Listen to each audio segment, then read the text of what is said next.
সারা জীবনের কষ্টের সঞ্চিত টাকাগুলো দিয়ে অনেক স্বপ্ন করে আপনি অনেক আশা করে একটি জমি কিনতেছেন, হ্যাঁ?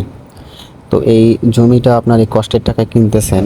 এখন জমিটা আপনি যখন মেপে নিবেন, যার কাছ থেকে জমিটা কিনেছেন, হ্যাঁ, উনি একটা আমিন নিয়ে এসে আপনার জমিটা মেপে দিতেছেন।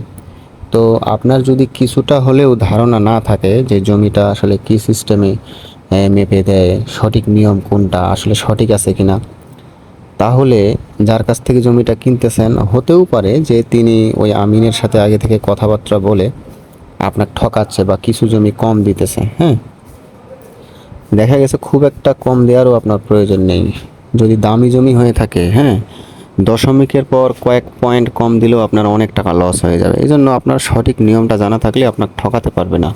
তো না ঠকতে হলে, হ্যাঁ, কিছুটা হলেও ধারণা থাকা প্রয়োজন আছে। তাই আপনারা আশা করি ভিডিওটা স্কিপ না করে পুরো ভিডিওটা দেখবেন। আর যিনারা আমিনাতি শিখতে চান বা শেখার ইচ্ছা আছে তিনারা তো দেখবেনই। তো চলে যাওয়া যাক মূল ভিডিওতে। প্রথমে আসা যাক এই যে জমি মাপার সঠিক নিয়ম আমি এখানে লিখেছি উপরে। আর এই লাল কালারের যে জায়গাটা দেখতেছেন এটা ধরুন একটা জমি। আর যেই পাশ থেকে আপনি জমিটা নেবেন এই পাশের বাহুটার মাপ ধরুন 50 ফিট আছে, হ্যাঁ? এখন উভয় পাশে কত ফিট করে গিয়ে খুঁটি গাড়লে আপনি এখানে 10 শতক জমি আপনি পেয়ে যাবেন সঠিকভাবে। ধরুন এই জমিটা 10 শতকের অনেক বেশি জমি আছে, এখান থেকে 10 শতক জমি আপনাকে আলাদা করে মেপে দিবে, যে পাশে 50 ফিট লেখা আছে এই পাশ থেকে, ঠিক আছে? তো আমরা প্রথমে সূত্রে চলে আসি। প্রথমে আমরা জানবো যে আমরা জানি 1 শতক সমান সমান 435.6 বর্গ ফিট, যেটাকে ইংরেজিতে এসএফটি বলা হয়। এখন 1 শতকের বর্গ ফিটটা আপনি পেয়ে গেলেন 435.6 বর্গ ফিট। আপনি নেবেন কত ফিট, কত শতক আপনি জমি নেবেন? আপনি নেবেন হলো 10 শতক। তাহলে এই 1 শতকের যে বর্গ ফিটটা এটাকে আপনি 10 দিয়ে গুণ দিয়ে দেন। 10 দিয়ে গুণ দিলে আপনার এখানে চলে আসতেছে 4356 বর্গ ফিট জমি। অর্থাৎ আপনি পাবেন 4356 বর্গ ফিট জমি, হ্যাঁ?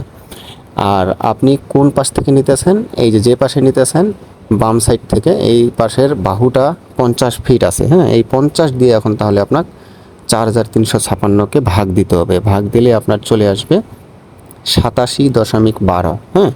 87.12 ফুট। অর্থাৎ 87 ফুটের পরে যদি আপনার দশমিকের পরে 8 থাকতো তাহলে 1 ইঞ্চি দিতে পারতেন। যেহেতু এখানে 12 আছে তাহলে 1.5 ইঞ্চি, মানে 2 ইঞ্চির 2 এবং 1 ইঞ্চির মাঝামাঝি যে জায়গাটা 87 ফুটের পর 1.5 ইঞ্চি যেখানে হবে ওইখানে আপনি উভয় পার্শ্বে 87 ফুট 1.5 ইঞ্চি করে এসে খুঁটি গেড়ে একটা আইল করে দিবেন বা ফিতা টেনে একটা আইলের মতন এখানে বেঁধে দিবেন।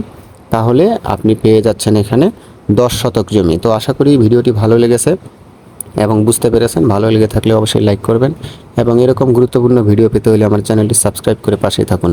আসসালামু আলাইকুম ওয়া রাহমাতুল্লাহ।